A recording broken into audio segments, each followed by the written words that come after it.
तो आज एक नया चैप्टर हम लोग स्टार्ट कर रहे हैं, उसका नाम है मैकेनिकल प्रॉपर्टीज ऑफ फ्लूइड, या इसी पर्टिकुलर चैप्टर को हम लोग कई बार कहते हैं fluid mechanics and surface tension. अब लास्ट चैप्टर जो आपने पढ़ा था that was mechanical property of solids. तो आपने सॉलिड्स की प्रॉपर्टी ऑलरेडी पढ़ रखे हैं। जैसा कि आप जानते हैं स्टेट्स ऑफ मैटर कितने प्रकार का होता है, तो स्टेट्स ऑफ मैटर अगर देखें तो states of matter are of 3 types. पहला है solid, first is solid, second is liquid and third is gas. तो मैकेनिकल प्रॉपर्टीज ऑफ सॉलिड आपने ऑलरेडी ये चैप्टर कंप्लीट कर लिया है। इस चैप्टर में आपने क्या क्या पढ़ा था वो याद होगा आपको। आपने स्ट्रेस पढ़ा था, स्ट्रेन पढ़ा था, bulk modulus, Young's modulus, shear modulus, वो सारा हुक्स लॉ, वो पूरा हम लोगों ने उसके अंदर पढ़ा हुआ है। अब आज जो हम लोग चैप्टर स्टार्ट कर रहे हैं वो बेसिकली इन दोनों को कंबाइनली डील करता है, because this combinedly is known as fluids. इन दोनों को कंबाइनली हम क्या कहते हैं? फ्लूइड्स कहते हैं। Why they are called as fluids? तो फ्लूइड की परिभाषा क्या है? The definition of fluid is the substance which can flow, the substance which can flow is known as fluid। तो जो फ्लो कर सकता है वो फ्लूइड। और जैसा कि आप जानते हैं आप लिक्विड्स भी फ्लो करते हैं और गैसेस भी फ्लो करते हैं। तो इनके बेसिस पर जो हम लोग चैप्टर को डिवाइड किए हैं तो वो है मैकेनिकल प्रॉपर्टी ऑफ सॉलिड, जो कि ऑलरेडी आप पढ़ चुके हैं, मैकेनिकल प्रॉपर्टीज ऑफ लिक्विड, या मैं बोलूं मैकेनिकल प्रॉपर्टी ऑफ फ्लूइड्स। तो ये पर्टिकुलर चैप्टर अभी हम लोग पढ़ने वाले हैं। अब देखिए फ्लूइड की जब हम बात करते हैं तो पहले तो फ्लूइड की परिभाषा क्या है, तो ये तो आपको समझ में आ गया। What is the definition of fluid? The substance which has tendency to flow. वो हमेशा फ्लो नहीं करता रहता, टेंडेंसी भी कई बार रहती है फ्लो करने की। जैसे अब एक ग्लास में पानी पड़ा हुआ है तो फ्लो थोड़ा कर रहा है, पर उसके अगर आप एटॉमिक लेवल पे जाके चेक करेंगे तो वहां पे क्या आ रहा है? रैंडमनेस है, यानी टेंडेंसी टू फ्लो भी रहता है तो भी काम चलता है। जरूरी नहीं कि every time it is flowing only, ठीक है। तो अब जब आप फ्लूइड्स की बात कर रहे हैं तो फ्लूइड के अंदर फिर 2 बातें आ जाती हैं। फ्लूइड या तो रुका हुआ हो सकता है, फ्लूइड या तो रुका हुआ हो सकता है, फ्लूइड या चल रहा हो सकता है। अगर फ्लूइड रुका हुआ है तो इस केस में से स्टैटिक बोलेंगे, नहीं बोलेंगे। और फ्लूइड अगर चल रहा है तो इस केस में से डायनामिक बोलेंगे कि नहीं बोलेंगे। तो अगर फ्लूइड रुका हुआ होता है तो उसको स्टैटिक बोलते हैं, फ्लूइड चल रहा होता है तो डायनामिक बोलते हैं। ये तो आपने पूरा मैकेनिक्स अब पढ़ लिया है तो इतना तो आपको समझ में आ ही रहा होगा। खास करके हम लोग पूरी की पूरी पढ़ाई जो है अपनी वो फोकस करते हैं hydrostatic and hydrodynamics. Hydro word क्यों लग गया होगा? सबसे कॉमनली पाए जाने वाला जो फ्लूइड है या लिक्विड है वो क्या है? वाटर है। तो इसलिए हम लोग इसको पढ़ते हैं हाइड्रोस्टैटिक एंड हाइड्रोडायनेमिक्स के टर्म्स के अंदर। तो कुल मिलाकर एक ब्रीफ आइडिया आपको जरूर लग गया होगा कि इस पर्टिकुलर चैप्टर में हमें क्या क्या पढ़ना है। अब जब लिक्विड रुकी हुई है या फ्लूइड रुकी हुई है उस टाइम की सारी पढ़ाई को हम किसके अंदर पढ़ेंगे? हाइड्रोस्टैटिक के अंदर। तो इसके अंदर पढ़ेंगे fluid mechanics and surface tension की पढ़ाई। और जब फ्लूइड चल रहा होगा तो उस टाइम पे एक आपने वो डेरिवेशन करना है that is called as Bernoulli theorem. Bernoulli theorem का तो इधर आर्किमिडीज प्रिंसिपल और इस तरफ बर्नौली थ्योरम, इस तरफ आर्किमिडीज प्रिंसिपल, इस तरफ बर्नौली थ्योरम। ये 2 इंपॉर्टेंट डेरिवेशन इस पर्टिकुलर चैप्टर के अंदर आप लोगों को करना है। तो सबसे पहले जो पहली परिभाषा है दैट इज फ्लूइड की परिभाषा, वो आप लिख सकते हैं अगर लिखना चाहते हैं तो। Fluid is the name given to the substance, लिखा हुआ है, fluid is the name given to the substance which begin to flow when external force is applied on it. लिखा हुआ है शीट में, अगर आप शीट अपने हाथ में पकड़े तो पहली परिभाषा वो लिखी हुई है। Fluid is the name given to the substance which begin to flow when external force is applied on it. Liquid and gases are commonly known as fluids. आप liquid और gas को combine करके क्या बोलते हैं?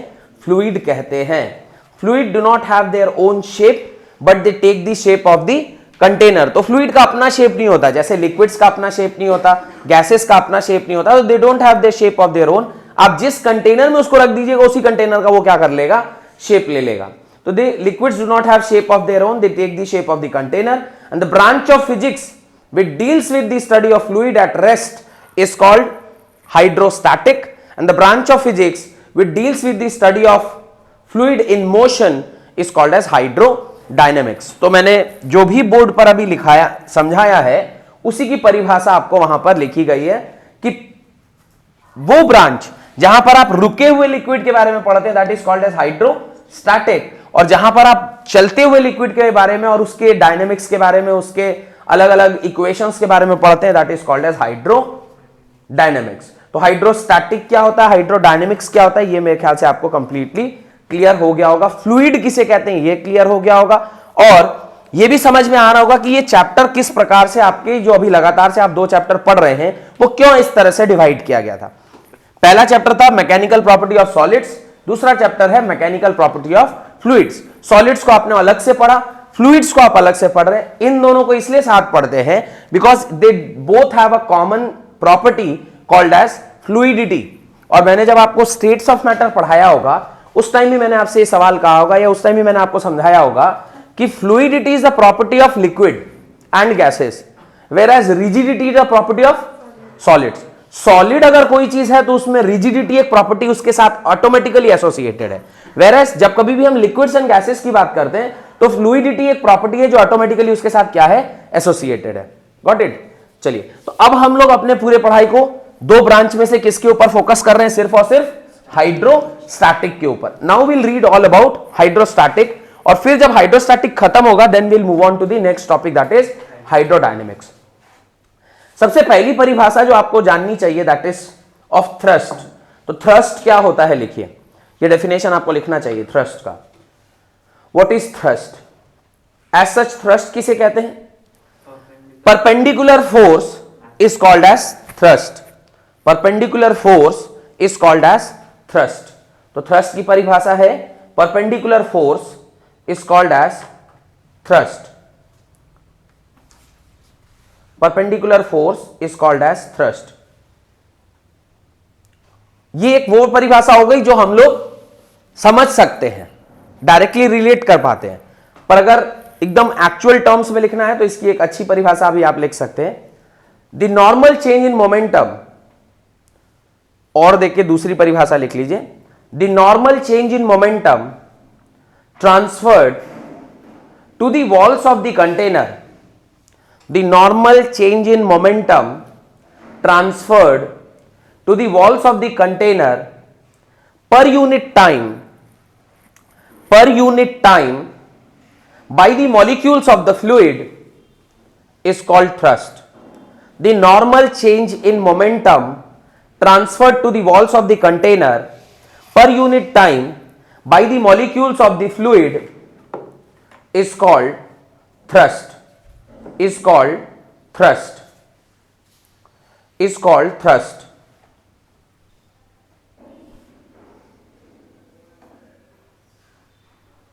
Is called thrust.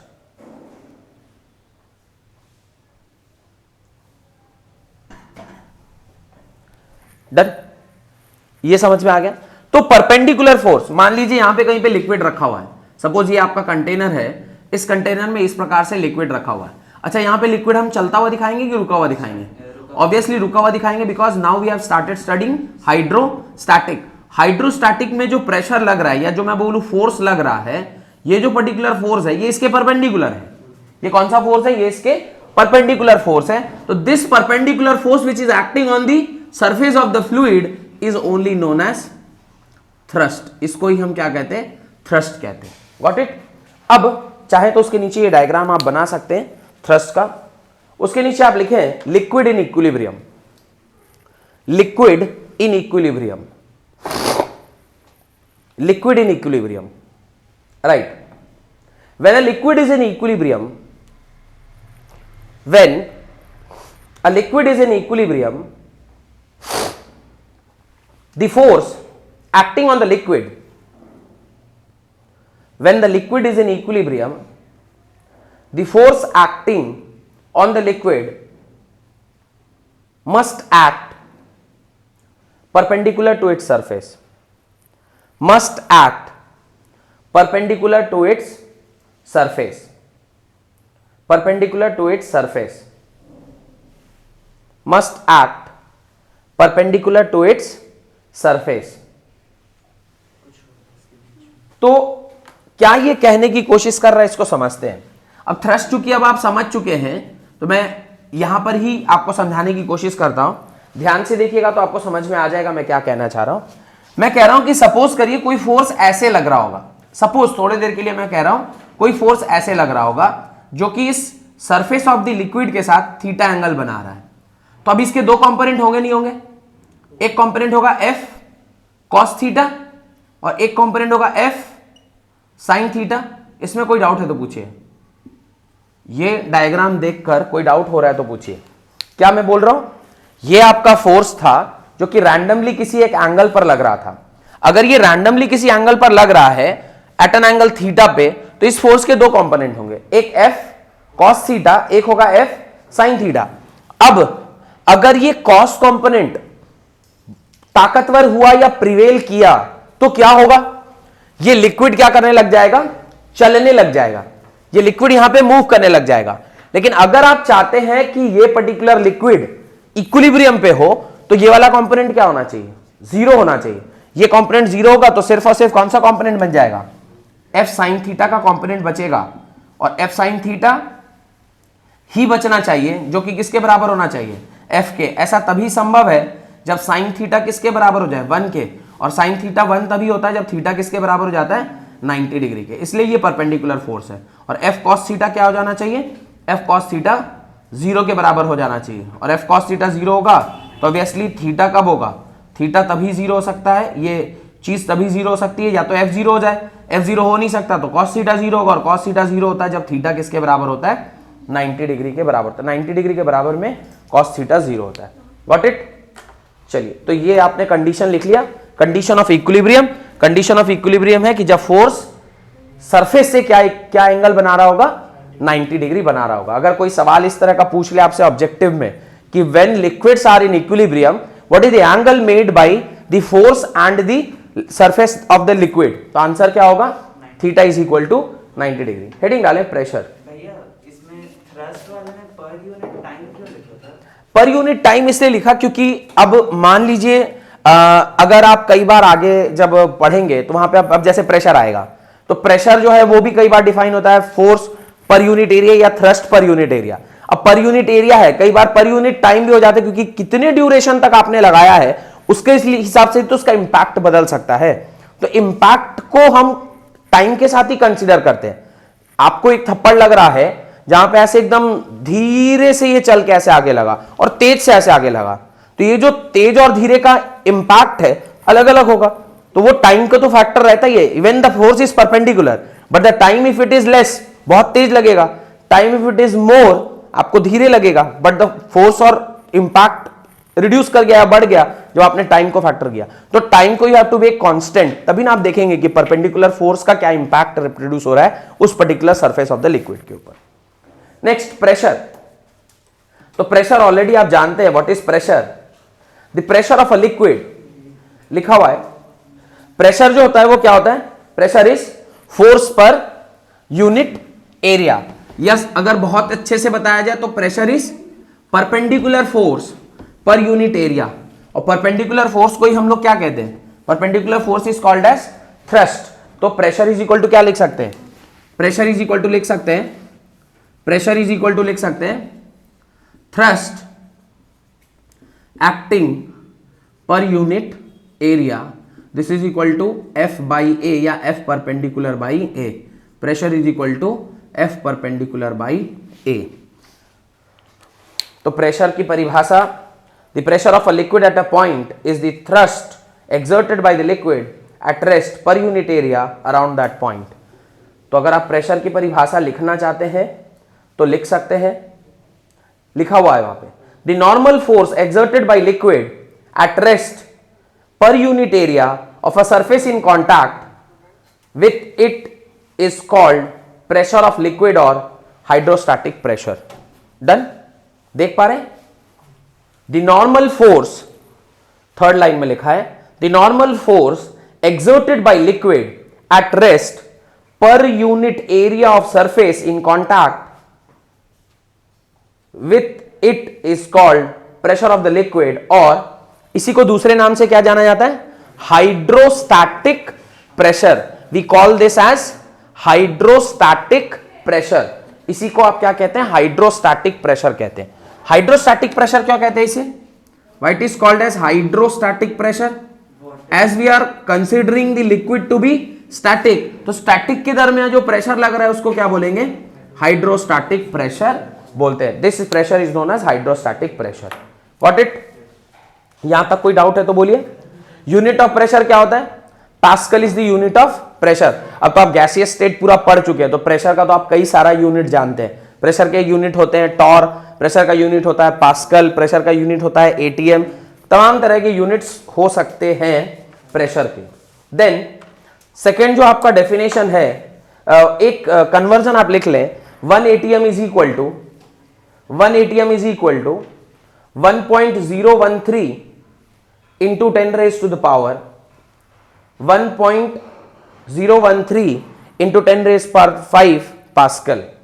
तो प्रेशर और उसका जो कन्वर्जन है that is equal to 1 ATM is equal to 1.013 into 10 raised per 5 pascal, which is also equal to 1.013 bar, which is also equal to 760 torque के बराबर, which is also equal to 760 mm of Hg के बराबर। तो ये सारे परिभाषाएं होती हैं जो आपको एक से दूसरे में कन्वर्ट करने में काम आएगा। क्या मैंने बोला, 1 ATM is equal to 1.013 into 10 raise power 5 pascal. तो मैं लिख ही देता हूं, 1 ATM is equal to 1.013 into 10 raise power 5 pascal is equal to 1.013 bar is equal to 760 torque is equal to 760 mm of Hg is equal to 76 centimetre of Hg। ये सारे 1 ATM के क्या हो गए, सब वैल्यूज हो गए जो 1 ATM की जगह पे आप क्या कर सकते हैं, यूज कर सकते हैं। मेरे ख्याल से ये लॉजिक आपको क्लियर है। Pressure is a scalar quantity. Why pressure is a scalar quantity? प्रेशर के पास तो एक डायरेक्शन हो रहा है, because force has a direction, therefore pressure has a direction. Why then pressure is called a scalar quantity? Magnitude नहीं है, अरे आप तो खुद ही कह रहे हैं ना, perpendicular force per unit area, तो परपेंडिकुलर जैसे ही कर रहे हैं इसका मतलब डायरेक्शन है, उसके पास एक तो डायरेक्शन है। Why pressure is then a scalar quantity? Question mark. Vector law को फॉलो नहीं करता। Even if it follows vector law, वो वेक्टर लॉ को ही फॉलो करता है, then also pressure is a scalar quantity. Why? लिखे, pressure is a scalar quantity, pressure is a scalar quantity because, खास करके we are talking about only liquid pressure, we are not talking about normal pressure, we are talking about liquid pressure जो liquid में लग रहा है। अब liquid pressure की एक खास बात होती है, मैं इसी डायग्राम में, चाहे चलिए मैं नया डायग्राम बना लेता हूं। लिक्विड प्रेशर की एक खास बात होती है कि जब कभी भी हम लिक्विड प्रेशर की बात करते हैं, ध्यान से देखिएगा, लिक्विड प्रेशर की जब कभी भी हम बात कहते हैं, suppose this is the layer, ये लेयर है, किसी एक पॉइंट पर जब आप प्रेशर निकालेंगे तो एक लेयर के ऊपर जो प्रेशर है वो हर दिशा में क्या रहती है, सेम रहती है। हर दिशा में क्या रहती है, सेम रहती है। अब एक ही वेक्टर क्वांटिटी हर दिशा में उसका मैग्नीट्यूड सेम रहे तो उसको फिर वेक्टर कैसे कह सकते हैं? ऐसा पर्टिकुलर एक क्वांटिटी है, जैसे, अच्छा ये तो आपको पता होगा, चलिए इससे पहले मैं एक और चीज बताता हूं आपको। प्रेशर का फॉर्मूला क्या होता है? What is the formula for pressure in liquids?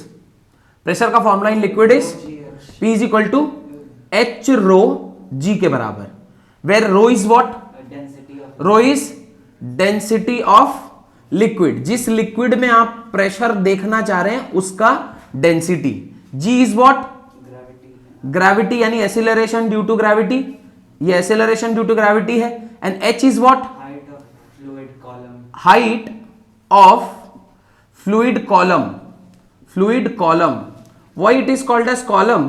Because अगर मैं यहां पर प्रेशर माप रहा हूं तो we will consider only this height, we are not concern with whatever is the height of the entire liquid. मेरे को पूरे लिक्विड से इससे कोई मतलब नहीं है, मुझे सिर्फ उतने ही लिक्विड से मतलब है जो उस पॉइंट के ऊपर पड़ रहा है, उसके नीचे वाले लिक्विड से मतलब नहीं है। तो हाइट हम किसको कंसीडर कर रहे हैं, सिर्फ इतना ही कंसीडर कर रहे हैं। अच्छा, मैं अगर यहां पर सेम हाइट पर, if this is also say उसी हाइट पर है, ये भी उसी हाइट पर है, ये ए पॉइंट है, ये बी पॉइंट है, ये सी पॉइंट है, सी पॉइंट पर प्रेशर क्या होगा, सेम। बी पॉइंट पर प्रेशर क्या होगा, ए पॉइंट पर प्रेशर क्या होगा, सब जगह प्रेशर सेम है। Even if the direction is changing, direction बदल रहा है, फिर भी प्रेशर क्या रह रहा है, सेम रह रहा है। उस पॉइंट पर भी अलग अलग डायरेक्शन में जो प्रेशर आप एक्सर्ट कराएंगे वो भी क्या होगा, सेम रहेगा। बिकॉज एक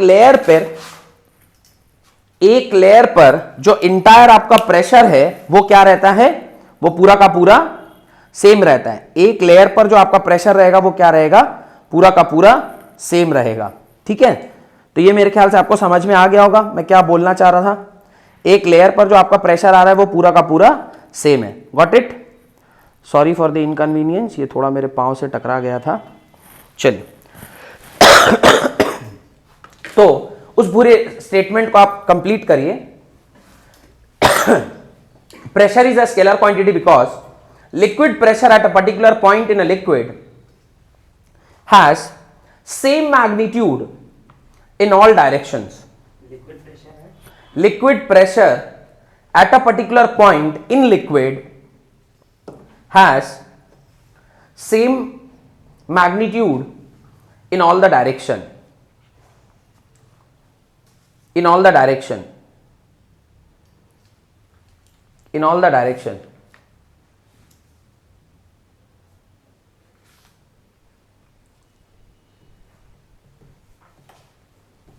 डन। आप उसके नीचे एक छोटा सा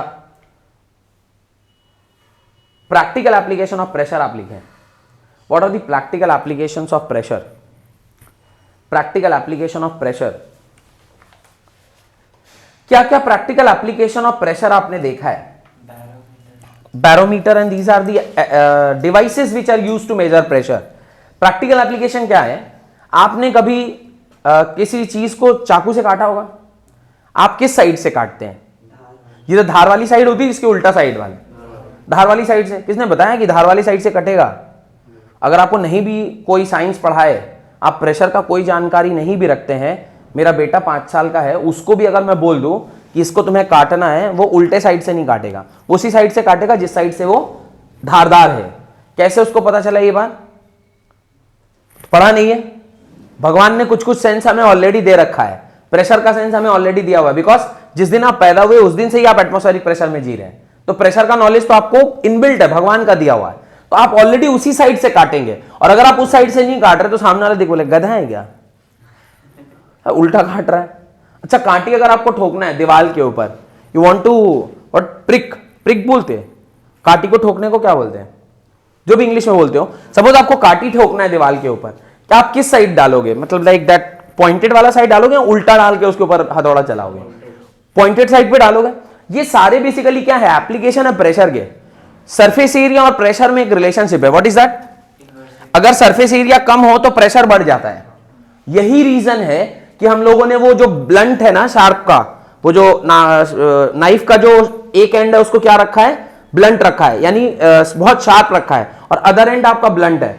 जो शार्प वाली साइड है उसमें क्या दिक्कत है? वहां पे क्या हो रहा है? जो एरिया कम है, और अगर एरिया कम होगा तो correspondingly pressure will increase, because this is inversely proportional. ये अगर कम होगा तो ये ऑब्वियसली क्या हो जाएगा? बढ़ेगा। कई सारी जगहों पे आप लोग बैग लाद के घूमते रहते हैं, बैग भी आप लोग ढोते हैं ना एक जगह से दूसरी जगह पे। बैग ढोते हैं तो जो उसका जो पट्टा होता है, जिस पट्टे से आप उसको पकड़ते हैं या उसको टांग के लाते हैं, वो जितना चौड़ा होगा आपको उतना कम प्रेशर फील होगा, पर जो उतना पतला होगा आपको इतना ज्यादा प्रेशर फील होगा। याद करिए, वो जो सब्जी ले जाने वाला जो झोला होता है, अगर उसका पट्टा बहुत पतला होता है, आप जब उसको उठा के लेके आ रहे होते हैं एक जगह से दूसरी जगह जब जा रहे होते हैं, तो वो जो आपको हाथ में ना पूरा दाग लग जाएगा अगर भारी चीज है। पर वहीं पर अगर आप थोड़ा सरफेस एरिया उसका बढ़ा लें, आप उसका सरफेस एरिया, अगर वो एक वैसा वाला बैग ले लें जहां पे वो आपके कंधे में अटक सकता है, तो उसको अगर आप कंधे में ऐसा करके वो बड़ा चौड़ा पट्टी वाला बैग में डाल ले, फिर वही चीज आपको हल्की लगने लग जाएगी भाई, बिकॉज आपने सरफेस एरिया को क्या कर दिया? बढ़ा दिया। और सरफेस एरिया जैसे बढ़ेगा pressure will reduce, because pressure का काम ही है फोर्स और एरिया में खेल खेलना। अगर फोर्स तो सेम है, बिकॉज आप 10 kg अगर आलू उठा रहे हैं तो 10 केजी आलू आप वो वाले झोले में भी उठा रहे हैं, और जो आपने बड़ा मोटा पट्टा वाला डाला है उसमें भी आप 10 केजी आलू ही उठा रहे हैं। पर ये 10 केजी आलू को, उस 10 केजी आलू के करस्पॉन्डिंगली जो प्रेशर आपके ऊपर एक्सर्ट होने वाला है, दैट कैन बी रिड्यूस और increase with the help of change in area. तो ये आपका प्रैक्टिकल एप्लीकेशन है कि आपको अगर कांटी ठोकना है तो आप पॉइंटेड टाइप पर डालते, बिकॉज तब जब आप फोर्स लगाएंगे तो सरफेस एरिया कम होगा तो प्रेशर ज्यादा हो जाएगा और वो कांटी बड़ी आसानी से अंदर चली जाएगी। तो ये कुछ एप्लीकेशंस है, एक दो करके उसका नाम बस लिख लें। Sharp knife cuts better, sharp knife cuts better. Sharp knife अच्छा काटेगा, ऑब्वियसली शार्प नाइफ बहुत अच्छा काटता है। सेकेंड,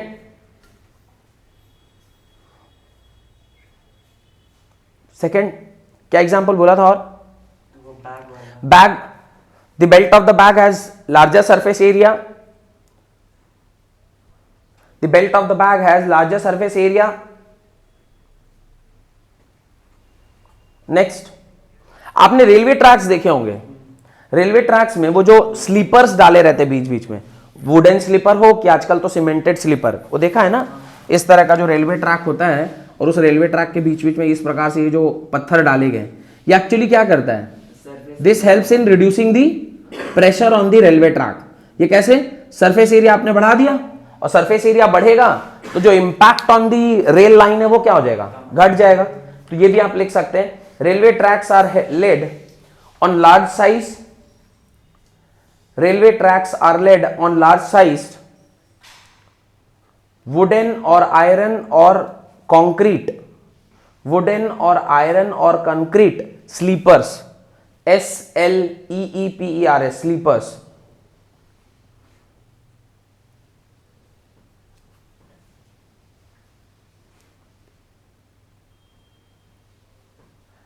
एक और एग्जांपल है, camels can walk easily on sand in desert then human being. क्या प्रोबेबल रीजन रहता होगा? लोगों का जो फीट होता है उसका सरफेस एरिया बढ़ जाता है, तो सरफेस एरिया बढ़ेगा तो प्रेशर कम हो जाएगा, जिसकी वजह से वो आसानी से उस पर चल पाएगा, पर हम लोग का चलना मुश्किल है। बाबा रे बाबा। चलिए लिख लीजिए, a camel walks easily on sand while it is difficult for the man to walk on it.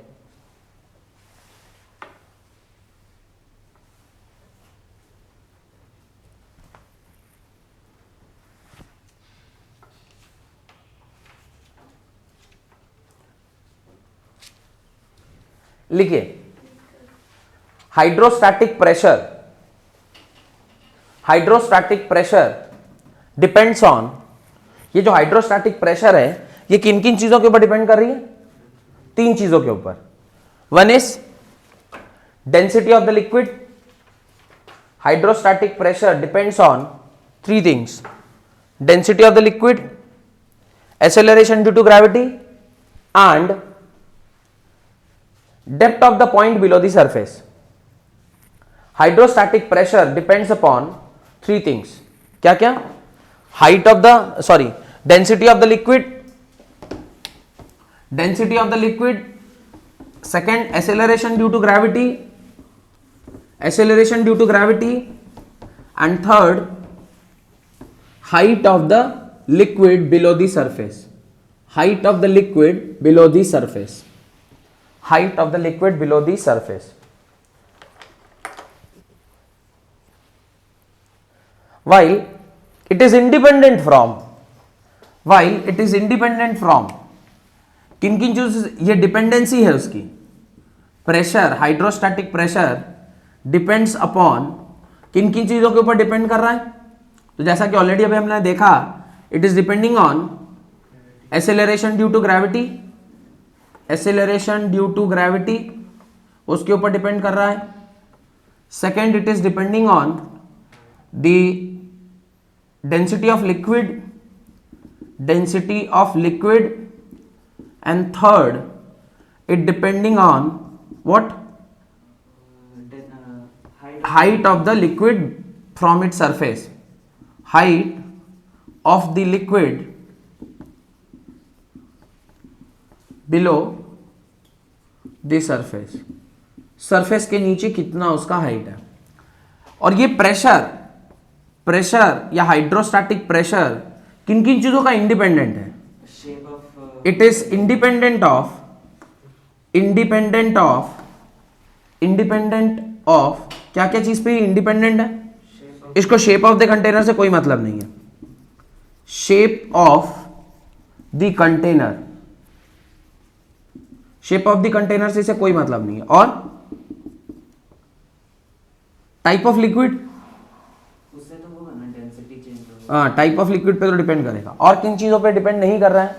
It is independent of what और अदर थिंग्स, शेप के ऊपर डिपेंड नहीं कर रहा है। देन पोजीशन ऑफ द, मतलब एक सेम लेयर पे तो सेम रहता है तो अमाउंट ऑफ लिक्विड कितना है? 10 kg है, 1 kg है, 2 kg है। अमाउंट ऑफ लिक्विड समझाता हूं, ये अमाउंट ऑफ लिक्विड समझाता हूं। अमाउंट ऑफ लिक्विड ध्यान से देगा। 3 कंटेनर है, सपोज करिए ये एक कंटेनर है, ये एक कंटेनर है, और सपोज करिए ये एक कंटेनर है। ये 3 कंटेनर है। इस हाइट पर मैं चेक कर रहा हूं, इस हाइट पर मैं चेक कर रहा हूं। अब यहां पर जो अमाउंट ऑफ लिक्विड है वो, यहां पर जो अमाउंट ऑफ लिक्विड है वो, और यहां पर जो अमाउंट ऑफ लिक्विड है वो सब जगह सेम होगा या अलग अलग होगा? अलग अलग होगा ना। अमाउंट ऑफ लिक्विड मतलब कितना लिक्विड है। हमें उससे क्या मतलब है कितना लिक्विड है? हमें तो मतलब है इसका हाइट क्या है। हमें इससे कहीं कोई मतलब नहीं है कि ये कितना लिक्विड है। हमें बस मतलब है कि अगर मुझे यहां प्रेशर देखना है पॉइंट ए पर, यहां प्रेशर देखना है पॉइंट बी पर, और यहां प्रेशर देखना है पॉइंट सी पर, तो मुझे इससे कोई मतलब नहीं कि इसके ऊपर कितना लिक्विड है। मुझे बस इतना मतलब है कि ये हाइट कितना है। अगर तीनों का हाइट सेम है, तीनों की डेंसिटी सेम है, तो प्रेशर भी तीनों का क्या होगा? सेम होगा। अमाउंट ऑफ लिक्विड से हमें कोई मतलब नहीं कि उसके ऊपर कितना लिक्विड है, उससे हमें कोई मतलब नहीं है। Got it? नेक्स्ट एक और पॉइंट है, cross sectional area. Even we are not, cross sectional area से भी हमें कोई मतलब नहीं है। आपने देखा है प्रेशर के फॉर्मूले में क्रॉस सेक्शनल एरिया का कोई काम आ रहा है? क्रॉस सेक्शनल एरिया मतलब कौन सा? लिक्विड्स में क्रॉस सेक्शन एरिया भी बताता हूं। Cross section area, cross section area मतलब इसका क्रॉस सेक्शन ज्यादा है, इसका क्रॉस सेक्शन उससे कम है, और इसका क्रॉस सेक्शन इन दोनों से बहुत ज्यादा है। और मुझे इससे कहां फर्क पड़ रहा है कि उसका क्रॉस सेक्शन कितना है? मुझे इससे कोई फर्क नहीं पड़ रहा है। तो क्रॉस सेक्शन से भी उसको कोई रिलेशन नहीं है।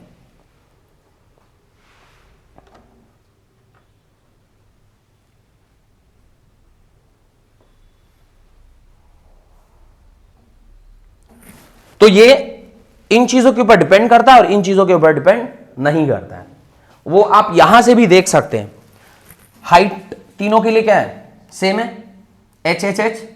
तीनों में अगर सेम लिक्विड बना है, रो रो रो, और तीनों में जो ग्रेविटी लग रही है वो एक्सेलरेशन ड्यू टू ग्रेविटी लग रही है, जी जी जी, तो तीनों के करस्पॉन्डिंगली जो प्रेशर होगा वो क्या होगा?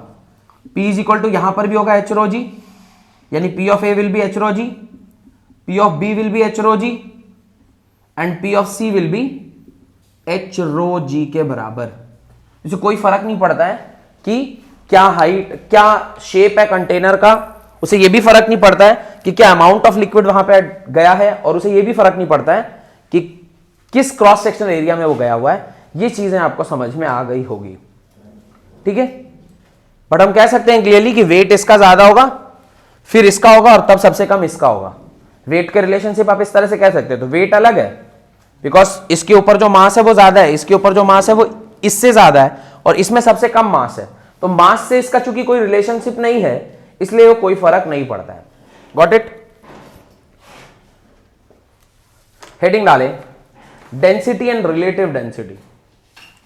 Density and relative density, density and relative density, दो वर्ड्स आपको समझ में आने चाहिए। फिर हम लोग Pascal's law as a concept पढ़ेंगे। Pascal law, density and relative density क्या है? डेंसिटी तो आप जानते हैं, मास per unit volume is density. तो लिख लें, density of a substance is defined mass per unit volume. Density of a substance is defined as mass per unit volume of a substance. It is denoted by rho. It is denoted by rho. rho से denote करते हैं आप इसको, और इसकी unit होती है KG पर मीटर क्यूब. इसकी यूनिट होती है केजी पर मीटर क्यूब. केजी पर मीटर क्यूब. ये परिभाषा पढ़ाने के लिए मैं नहीं आया था, मतलब ये परिभाषा बताने के लिए ये वाला हेडिंग नहीं लिखवाया था. ये परिभाषा तो आप बचपन से जानते हैं. आपको जो मुझे सिखाना है वो क्या है? Relative density. Right, relative density. Relative density को ही एक अलग नाम से भी जानते हैं, that is called as specific gravity. तो कई बार स्पेसिफिक ग्रेविटी भी बोला जाता है, जरूरी नहीं हर बार आप रिलेटिव डेंसिटी कहते हैं. Sometimes you call it as specific gravity also. Definition लिखे, relative density of a substance is defined as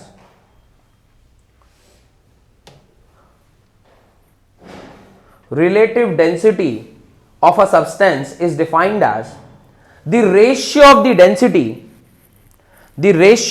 density of that substance to the density of water at 4 degree Celsius. ये logic clear है ना जो अभी board पर लिखा हुआ है? मिटा रहा हूं इसे. तो डिपेंडेंसी किस किस चीजों के ऊपर होती है और किन किन चीजों के ऊपर नहीं होती है वो समझ में आ गया. चलिए, तो अब जो नेक्स्ट कॉन्सेप्ट है दैट इज रिलेटिव डेंसिटी का कॉन्सेप्ट है. रिलेटिव डेंसिटी क्या होती है? अब देखें, relative density is RD which is equal to density of substance whole divided by density of water at 4 degree Celsius. Density of water at 4 degree Celsius. अब मुझे यह समझ में आना चाहिए कि ऊपर वाला तो ठीक है, नीचे वाला वाटर लिया है वो भी ठीक है. Why it is at 4 degree Celsius? Water का प्रॉपर्टी होता है कि पहले टेम्परेचर बढ़ाते तो उसका वॉल्यूम बढ़ता है, लेकिन वाटर का होता है टेम्परेचर बढ़ाएंगे तो पहले 4 डिग्री सेल्सियस तक वो कम होगा, उसके बाद फिर वो इंक्रीज होना चाहिए. Very good. यानी मिनिमम वॉल्यूम अगर वाटर का आप देख रहे हैं, मतलब देखते हैं, वो किस पे दिखता है आपको? 4 डिग्री सेल्सियस पे. ऐसा इसको बोलते हैं एनामिलस एक्सपेंशन ऑफ वाटर. ये टॉपिक आप लोगों ने केमिकल बॉन्डिंग में भी पढ़ा होगा. मैं ग्राफ इसके बगल में बना देता हूं सो दैट कि आपको ध्यान रहे. होता क्या है, whenever we plot a graph between temperature and volume, तो क्या होगा, जैसे से आप टेम्परेचर बढ़ाएंगे तो हम क्या जानते हैं, टेम्परेचर के बढ़ाने से वॉल्यूम को बढ़ना चाहिए. पर जब आप 0 डिग्री सेल्सियस से स्टार्ट करते हैं टेम्परेचर को बढ़ाना, तो वाटर के साथ देखा गया है कि वाटर धीरे धीरे पहले क्या होता है, एक particular temperature that is 4 degree Celsius तक वो क्या करता है, घटता है. एंड देयर आफ्टर फिर ये क्या कर जाता है, ऐसे इंक्रीज करता है. तो जो मिनिमम वॉल्यूम है वो कहां पर मिलता है आपको? 4 डिग्री सेल्सियस पर मिलता है. Minimum volume is achieved at 4 degree Celsius. और डेंसिटी को हम कैसे डिफाइन किए हैं? Density is defined as mass per unit volume. तो जिस टाइम पर वॉल्यूम मिनिमम होगा उस टाइम पर जो उसकी डेंसिटी होगी वो मैक्स होगी. तो इसी टाइम पर will get max density. Minimum volume पे हमें क्या मिलेगा? Maximum density. और मैक्सिमम डेंसिटी ऑफ वाटर हमें मिलता है चूंकि एट 4 डिग्री सेल्सियस पे, इसीलिए डेंसिटी ऑफ वाटर एट क्या ले रहे हैं हम लोग? 4 डिग्री सेल्सियस लेते हैं. Got it? And this particular graph explains us the anomalous expansion of water. ये एक इरेगुलर बिहेवियर ऑफ वाटर है. बाकी सारे लिक्विड्स को आप क्या करते हैं, जैसे जैसे आप हीट दोगे वैसे वैसे उसका वॉल्यूम बढ़ते जाना चाहिए. पर ये वाटर में ही एक ऐसा देखा जाता है कि जैसे जैसे आप उसे हीट दे रहे हैं पहले वो घटता है उसका volume and then it starts expanding, जिसकी वजह से बहुत सारे प्रॉब्लम्स भी आते हैं. Got it? चलिए, अच्छा, व्हाट इज दिस? इसका यूनिट क्या होगा? No unit, because it is a ratio, density by density. It has no unit. It has no unit and it is a dimension scalar quantity. ये एक scalar quantity भी है, this is a scalar quantity, this is a scalar quantity. और लिख लीजिए density of water at 4 degree Celsius होता है 1000 kg per metre cube, 1000 kg per metre cube, और 1 ग्राम पर सेंटीमीटर क्यूब, 1 ग्राम पर सेंटीमीटर क्यूब, 1 ग्राम पर सेंटीमीटर क्यूब। डन।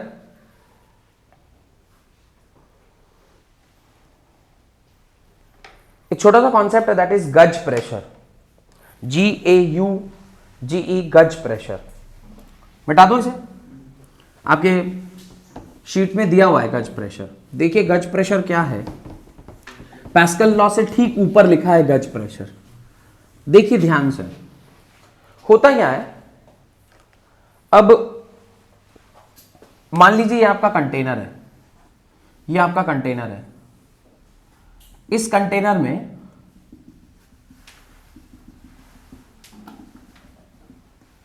किसी एक पर्टिकुलर हाइट पर आप क्या चेक कर रहे हैं, आप चेक कर रहे हैं कि क्या प्रेशर होगा। सपोज करिए मैं एक पर्टिकुलर हाइट ए पर ये चेक करना चाहता हूं कि इसके ऊपर जो लिक्विड है उसकी वजह से इसके ऊपर क्या प्रेशर आने वाला है।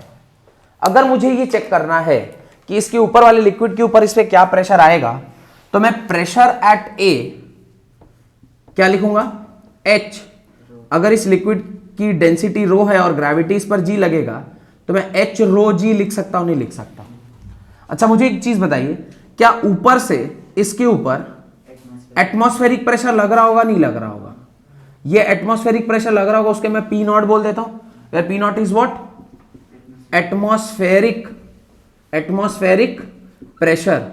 तो मैं जब टोटल प्रेशर PT कैलकुलेट कर रहा हूं तो मैं क्या लिखूंगा, PT is equal to P nought plus PA लिखूंगा। टोटल प्रेशर इस पर क्या होगा, ये वाला प्रेशर प्लस इसकी वजह से प्रेशर, तो P nought is atmospheric pressure plus PA किसके बराबर हो जाएगा, H रो G के बराबर। तो ये PT minus P not, PT minus P not किसके बराबर होता है, H रो G के बराबर। And this is only called as gauge pressure, this is only called as gauge pressure. तो टोटल में से जब आप एटमॉस्फेरिक प्रेशर हटा देते हैं तो जो प्रेशर आपको मिलता है that is called as gauge pressure. The pressure difference between hydrostatic pressure P and atmospheric pressure P nought is called गज प्रेशर। टोटल प्रेशर और जो आपका एटमॉस्फेरिक प्रेशर है उसको जब आप टोटल प्रेशर में से जब आप एटमॉस्फेरिक प्रेशर हटा देते हैं तो जो प्रेशर बचता है that is called as gauge pressure. Done. नया हेडिंग डालें, पास्कल्स लॉ।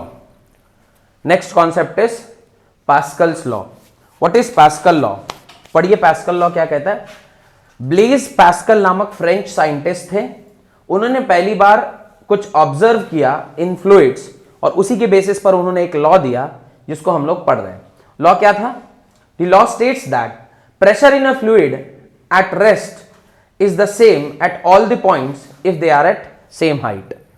तो ये सेम हाइट पर जो प्रेशर सेम रहता है, जो कि ऑलरेडी हम लोगों ने डिस्कस किया हुआ है, वो शेप बना के बहुत सारे शेप बनाए थे अभी थोड़ी देर पहले। सेम हाइट पर प्रेशर सेम रहता है, ये पहली बार किसी साइंटिस्ट ने जो ऑब्जर्व किया वो कौन था? पास्कल था। और उन्होंने इसी को स्टेटमेंट फॉर्म में लिख दिया, that is called as Pascal's law. Pascal ने क्या कहा? Pascal's law states that if gravity effect is neglected the pressure at every point of fluid in equilibrium at rest is same, या the increase in pressure at one point of the enclosed liquid। ये जो second वाली बात बताई ना, ये आपको help करेगा एप्लीकेशन ऑफ हाइड्रोस्टैटिक। आपको दो एप्लीकेशन पढ़ना है, एक है हाइड्रोलिक और दूसरा हाइड्रोलिक ब्रेक, यानी एक हाइड्रोलिक्स कैसे हाइड्रोलिक्स काम करता है और दूसरा हाइड्रोलिक ब्रेक कैसे काम करता है। ये दो एप्लीकेशन मेरे ख्याल से आप लोग को पढ़ने हैं, ठीक है। तो वो हाइड्रोलिक लिफ्ट बोलते हैं और एक को हाइड्रोलिक ब्रेक बोलते हैं। ये किस प्रिंसिपल पे काम करता है? ये काम करता है on the principle of what? On the principle of Pascal's law. और पास्कल ने सेकंड स्टेटमेंट जो कहा वो बहुत इंपॉर्टेंट है, समझिएगा। The increase in pressure at a point of the enclosed liquid in a equilibrium. Equilibrium का क्या मतलब होता है मैंने आपको बताया। इक्विलिब्रियम का मतलब होता है there should not be any horizontal movement of the liquid. सिर्फ और सिर्फ फोर्स जो है वो कहां लगेगा, परपेंडिकुलर लगेगा, वो कभी भी हॉरिजॉन्टल नहीं लगेगा। The increase in pressure eight one point of a enclosed liquid in equilibrium of rest is transmitted equally to all the other points of the liquid and also to the walls of the container provided the effect of gravity is neglected।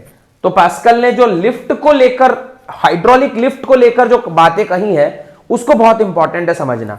तो मैंने कहा से first statement तो आपको समझ में आ गया होगा, what ever may be the shape of the container, what ever may be the shape of the container, एक ही हाइट पर अगर सारे कंटेनर्स में लिक्विड है तो उसका प्रेशर क्या रहता है, सेम रहता है। If the height is same the pressure will be same, because pressure किन किन चीजों के ऊपर डिपेंड करता है, रो के ऊपर, ग्रेविटी के ऊपर, एच के ऊपर। सेम लिक्विड है तो रो कांस्टेंट हो गया, ग्रेविटी जी है, जी बहुत ज्यादा परिवर्तित नहीं होगी, मैं ये कह रहा हूं। शेप अगर अलग अलग हुआ तो उसके करस्पॉन्डिंगली उनका वेट अलग अलग होता है।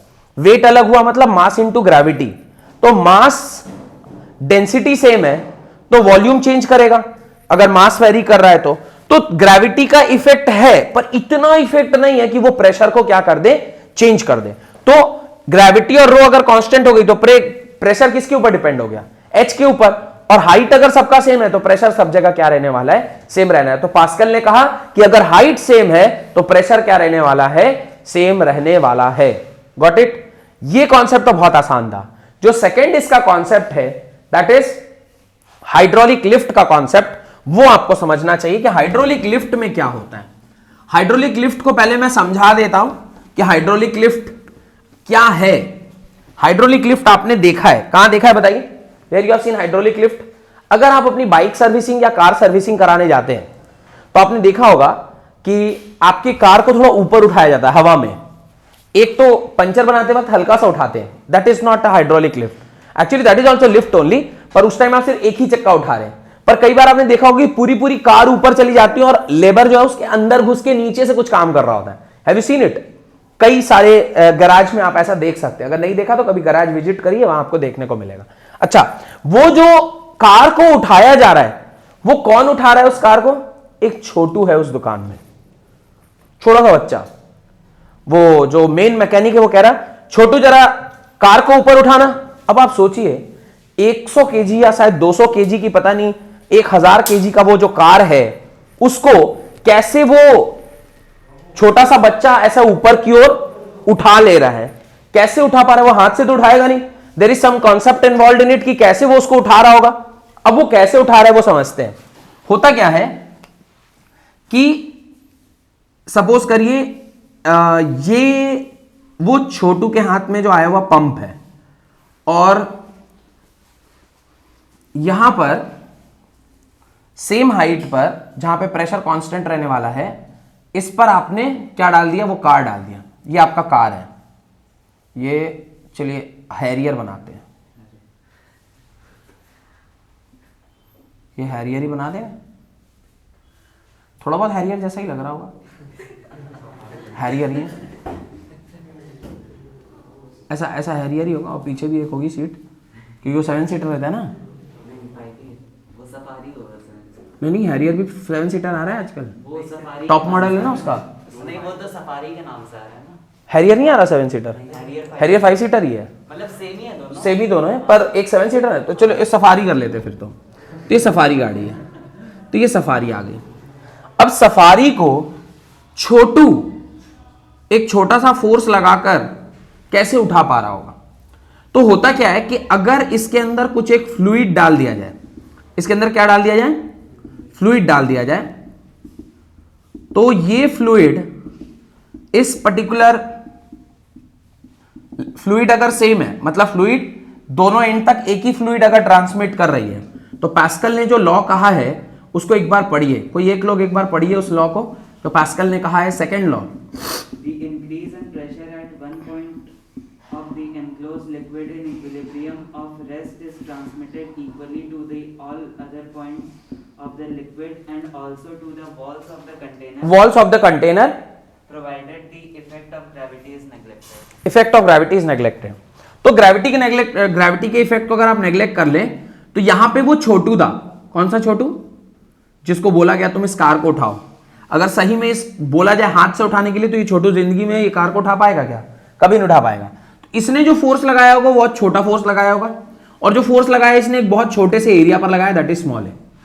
पर यहां पर जो कार रखी गई होगी बहुत बड़ी एरिया पे रखी गई होगी, और करस्पॉन्डिंगली जो फोर्स चाहिए होगा इसको उठाने के लिए वो कैपिटल एफ चाहिए होगा। पर लिक्विड चूंकि सेम है और एक ही हाइट पर, हाइट सेम हो या नहीं हो, पर लिक्विड अगर सेम है तो यहां से जो प्रेशर एक्सर्ट किया जा रहा है वो वहां पर बराबर होगा। तो इस पॉइंट को अगर मैं कह दूं थोड़ी देर के लिए ए पॉइंट, और इस पॉइंट को मैं कह दूं थोड़ी देर के लिए बी पॉइंट, तो प्रेशर जो यहां से जा रहा है क्या नहीं, say P A must be equal to P B, क्योंकि प्रेशर एक्सर्ट होगा सेम लिक्विड में, जितना प्रेशर आपने यहां लगाया वो उस लिक्विड में ट्रांसमिट होने वाला है, तो pressure has to be same. Pressure अगर सेम है तो कहना इसे P A is equal to P B, और पी ए को क्या लिखेंगे, force per unit area is equal to force per unit area. तो जो कैपिटल एफ है वो कितना निकल के आया, छोटा एफ बाई छोटा ए इंटू कैपिटल ए। ये एक बड़ा फोर्स लगेगा तभी ना ये उड़ जाएगा ऊपर, और हर बार वो ऐसे ऐसे दबा रहा होगा तो वो धीरे धीरे धीरे धीरे गाड़ी पूरी ऊपर उड़ जाएगी। ऐसे समझ में नहीं आ रहा। एक छोटा सा एग्जांपल लेते हैं। छोटू ने लगाया 10 Newton force on an area of, suppose करिए मैं कह रहा हूं 300 सेंटीमीटर, ऐसा कर देते हैं। और यहां पर जो एरिया चाहिए होगा वो सपोज करिए कम से कम 4 मीटर स्क्वायर का होगा। ये 4 मीटर स्क्वायर का और ये 300 सेंटीमीटर स्क्वायर का, 4 मीटर का तो एरिया चाहिए होगा कम से कम निकालने, उसको ऊपर उठाने के लिए। 4 भी नहीं यार, ज्यादा चाहिए होगा, मैं 10 मीटर स्क्वायर कर देता हूं, ठीक है। अब मैं चाहता हूं कि ये छोटू का फोर्स कितने फोर्स में कन्वर्ट होगा इसको चेक कर दें, क्योंकि ये फोर्स जब तक बड़ा नहीं होगा तो वो कार उठेगी कैसे। तो कार को उठाने के लिए जो इन्होंने फोर्स लगाया होगा capital F, that will be equal to small f by a into capital area. Small f कितना था 10, एरिया नीचे कितना आ रहा है 300 इंटू कैपिटल ए कितना है 10। इसको जरा सॉल्व करते हैं। 3 into 300 into this 10 metre square has to be converted into what, centimetre square. तो सेंटीमीटर में बदलेंगे तो कितने जीरोस ऐड हो जाएंगे, 4 जीरो, यानी 10 रेज पर 4, तो हो गया टोटल 10 रेज पर 5, टोटल हो गया 10 raise to the power 5, 10 raise to the power 5। अब जरा सॉल्व करिए, 2 कैंसिल, 2 कैंसिल, टोटल हो गया 10,000 बाई 3। इसको जब कैलकुलेट करेंगे कितना आएगा 3333.33 न्यूटन। भाई साहब ने इस तरफ से कितना लगाया था, that is converting into how much Newton, 3333.33 Newton. एक चुन्नू मुन्नू सा बच्चा इतने छोटे से फोर्स को कितने बड़े फोर्स में कन्वर्ट कर पाया। चुन्नू मुन्नू छोड़ दीजिए, आपने बड़े बड़े कार ड्राइवर देखे होंगे, ट्रक ड्राइवर देखे होंगे, 16 चक्का वाला ट्रक तो 32 चक्का वाला ट्रक, और भी बड़े बड़े चक्के वाले ट्रक आते, 100-150 चक्का वाला ट्रक। अगर सेम सरदार जी जो अंदर गाड़ी में बैठे हुए हैं, पूरी गाड़ी लोडेड है, उसको अगर बोला जाए कि तुम उतर के चलती गाड़ी को हाथ से रोको, नहीं रोक पाएगा। रोक पाएगा, चल रही है गाड़ी, सेम सरदार जी जो अंदर बैठा हुआ है उसको बोला जाए तुम नीचे उतर के उस गाड़ी को रोको, रोक पाएगा। लेकिन सेम सरदार जी एक छोटे से पैडल को दबाता है और इतनी भारी गाड़ी रुक जाती है। कैसे रुक रही होगी, छोटा सा फोर्स इन्होंने कहां लगाया होगा, एक छोटे से एरिया के ऊपर, और that might have converted into a very big force on a very big area. This is only transmission of force from one end to another. तो एक छोटा सा फोर्स किसने लगाया, एक छोटा सा फोर्स लगाया ड्राइवर ने थ्रू इट्स ब्रेक, ब्रेक की वजह से उन्होंने एक छोटा सा फोर्स लगाया। वो छोटा सा फोर्स किसमें कन्वर्ट हो गया, एक बहुत बड़े से फोर्स में, जिसकी वजह से वो पूरी की पूरी गाड़ी ब्रेकिंग, मतलब वो पूरी पूरी गाड़ी को ब्रेक लग गया। यही कॉन्सेप्ट है किसका, हाइड्रोलिक ब्रेक्स का। एक लिक्विड होता है ना हाइड्रोलिक ब्रेक में, आपने सुना होगा, एक हाइड्रोलिक ब्रेक में एक लिक्विड होती है, तो वो लिक्विड की वजह से ही आप ब्रेकिंग जब करते हैं तो गाड़ी सडन स्टॉप करती है। वो स्टॉपिंग का जो कॉन्सेप्ट है, आपने बहुत छोटे से फोर्स से एक बहुत बड़ा फोर्स आप पैदा कर सकते हैं। ये पूरा का पूरा जो कॉन्सेप्ट है किसने समझाया हमें, the concept was given by Pascal. तो पास्कल ने ही ये सारा चीज हमें था। These two were the applications of what, Pascal's law. One was the concept of hydraulic lift and other is the concept of hydraulic braking. Hydraulic braking and hydraulic lift both are the applications of Pascal's law. तो मेरे ख्याल से pascal ने जो law दिया है वो तो आपको समझ में आ गया अच्छे से. कोई दिक्कत है तो बताइए, कोई दिक्कत है? एक छोटा सा डेरिवेशन है, एक छोटा सा डेरिवेशन है, हम लोग उसको करेंगे और फिर आज की क्लास को समाप्त करते हैं. हेडिंग डालेंगे, वो डेरिवेशन आपको करना पड़ेगा. Right, variation of pressure with depth, variation of pressure with depth, variation of pressure with depth. ठीक है, ये कॉन्सेप्ट हाइड्रोलिक ब्रेकिंग का समझ में आ गया, सॉरी हाइड्रोलिक लिफ्ट का समझ में आ गया. This is the concept of hydraulic lift. एक छोटा सा बंदा किस प्रकार से छोटे से फोर्स को कैसे बड़े फोर्स में कन्वर्ट कर लेता है, और सफारी जैसे भारी गाड़ी को भी वो अपने एक छोटे से 10 न्यूटन के फोर्स से कैसे वो अपलिफ्ट कर पा रहा है. मेरे ख्याल से ये लॉजिक आपका क्लियर हो गया होगा. Got it? चलिए, देन एक छोटा सा डेरिवेशन है, that is variation of pressure with depth. Depth के साथ जो वेरिएशन ऑफ प्रेशर है उसको हम लोगों को क्या करना है, निकालना है. Pressure variation with depth already आप जानते हैं, प्रेशर होता है एच रो जी के बराबर. हमें बस ये डेरिवेशन आपको करके दिखाना है कि ये डेरिवेशन कैसे हुआ. तो आप क्या करेंगे, एक इस प्रकार का एक लिक्विड बनाएंगे, एक ग्लास बनाइए. इस ग्लास में इस प्रकार से लिक्विड बनाइए, ऐसे लिक्विड बनाइए. इस लिक्विड के अंदर एक यहां पर आप छोटा सा सिलिंड्रिकल कॉलम बनाइए. एक यहां पर आप ऐसा सिलिंड्रिकल कॉलम बनाइए, जिस सिलिंड्रिकल कॉलम में ये जो आपका ऊपर वाला है, this is area of cross section. इसको आप क्या बोलते हैं, एरिया ऑफ क्रॉस सेक्शन बोलते हैं. This is your area of cross section. Height of this is h के बराबर. जो हाइट आपने उसका ले रखा है वो किसके बराबर है, h के बराबर है. और इस पर्टिकुलर यूनिट का जो सेंटर ऑफ मास है, इस पर्टिकुलर यूनिट का जो सेंटर ऑफ मास है, उस सेंटर ऑफ मास पे जो फोर्स लग रहा है वो किसके बराबर लग रहा है, mg के बराबर लग रहा है. ठीक है, यहां तक समझ में आ गया. देन ये बात अगर समझ में आ गई तो फिर क्या, फिर तो कहानी खत्म ही है. तो वेट इज इक्वल टू, लिखिए W is equal to mass into gravity. W is equal to mass into gravity. और W is equal to mass की जगह पे आप क्या लिख सकते हो, डेंसिटी इंटू वॉल्यूम लिख सकते हो क्या, density into volume into gravity. W is equal to density को rho, volume is area into length into gravity g.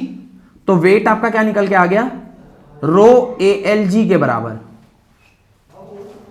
AHG भी कर सकते हैं, LG मत करिए, HG करिए, बिकॉज आपने हाइट को क्या माना हुआ है, h माना हुआ है. तो इसको आप ऐसे लिख सकते हैं. तो ये वेट आपका क्या निकल के आ गया, रो AHG के बराबर आपका निकल के आ गया. Got it? कोई दिक्कत?